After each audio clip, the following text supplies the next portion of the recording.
उम्मीदों को मैं पूरा करने की पूरी कोशिश करूंगा। कितना महत्वपूर्ण था, कितना टफ था आपकी लड़ाई की? वहाँ से ददन यादव भी मैदान में थे और डुमराव महाराज परिवार से भी एक व्यक्ति खड़े थे, जदयू से अंजुम आरा खड़ी थी। कितना टफ था? बिल्कुल ये लड़ाई बहुत टफ थी, लेकिन जैसे ही हम मैदान में आए और जनता का जो सपोर्ट मिला वैसे ही धीरे धीरे लड़ाई बहुत आसान होती गई और अंततः ये लड़ाई जनता की लड़ाई हो गई, ये मेरी लड़ाई नहीं थी।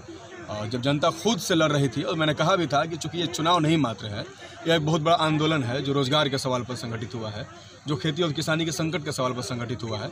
और मैंने उसी समय कहा था कि देखिए, आंदोलन में कभी जनता की हार नहीं होती है, इसलिए ये जीत मेरी जीत नहीं है। चूंकि लड़ाई भी सिर्फ मेरी नहीं थी, ये लड़ाई डुमराव की जनता की थी और जीत डुमराव की जनता की ही है। जीत कारण पूछा जाए कि तो आपके जीत के पीछे क्या कारण? जीत के पीछे कारण हमने जो सवाल उठाए, चूँकि वो जिनविन सवाल हैं, रोजगार का जिस तरीके का बड़ी समस्या देश के अंदर है, बिहार के अंदर है, वो एक बड़ा कारण था और इसको जनता ने समझा। और सबसे बड़ा कारण है कि इस बार डुमराव की जनता ने जनता के मुद्दों पर वोट दिया है, वो किसी के बहकावे में नहीं आई है। ये सबसे बड़ा कारण। अजीत जी, सबसे बड़ा सवाल है कि आपकी पार्टी में एक अलग विचारधारा को लेकर आगे बढ़ती है, तो कैसे लोगों को के बीच आप क्या मुख्य मुद्दाओं को लेकर आप आगे बढ़ेंगे? हमारी पार्टी के वो सारे मुद्दे हैं जो मैं चुनाव में कहता रहा हूँ। कोई अलग मुद्दा मेरी पार्टी लेकर नहीं चलती है।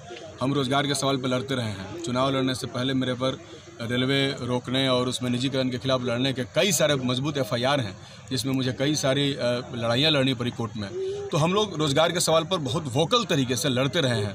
हमारी लड़ाई खेती और किसानी को बचाने की लड़ाई है, किसानों को बचाने की लड़ाई है, मजदूरों की ज़िंदगी को बेहतर बनाने की लड़ाई है। जिस तरीके से कोरोना के दौर में मजदूरों को अपमानित किया गया, उनका सम्मान वापस लौटाना ही हमारी लड़ाई का मुख्य मकसद है। हम इस लड़ाई को लेकर के आगे बढ़ेंगे। जीत के बाद डुमराव विधानसभा क्षेत्र की जनता के लिए कोई संदेश आपका? नहीं, बिल्कुल संदेश है कि आपने जो जिस उम्मीद से मुझे चुना है, आप उम्मीद हम पर बरकरार रखिए और मैं कभी भी अपने जीवन में जीते जी जब तक मैं जिंदा हूँ, मैं आपकी उम्मीदों को धूमिल नहीं बनूंगा। मलाई बराज का मुद्दा था वहाँ पे अहम। हाँ, बिल्कुल बिल्कुल। तो क्या आप नीतीश मेरे लिए विधानसभा में एक लड़ाई का मंच है। मेरे लिए विधानसभा अय्याशी का केंद्र नहीं है। मैंने कहा है, मैं डुमराव में रहूँगा, अस्थायी तौर पर रहूँगा और रोज़ मिलूंगा, चाय पीते हुए, पान पीते हुए, तो मैं रोज़ मिलूंगा। और ये मलाई बराज का सवाल मेरे लिए अहम सवाल सिर्फ मलाई बराज का नहीं। मैंने कहा कि डुमराव का गौरव वापस करना है, वो गौरव जिसने डुमराव को एक पहचान दिलाई, एक औद्योगिक इलाका बनाया जहाँ से हमारे लोगों को रोजगार मिलेगा, सिर्फ डुमराव को नहीं बल्कि पूरे शाहाबाद को। और मैं अपनी लड़ाइयों से कभी पीछे नहीं जाऊँगा।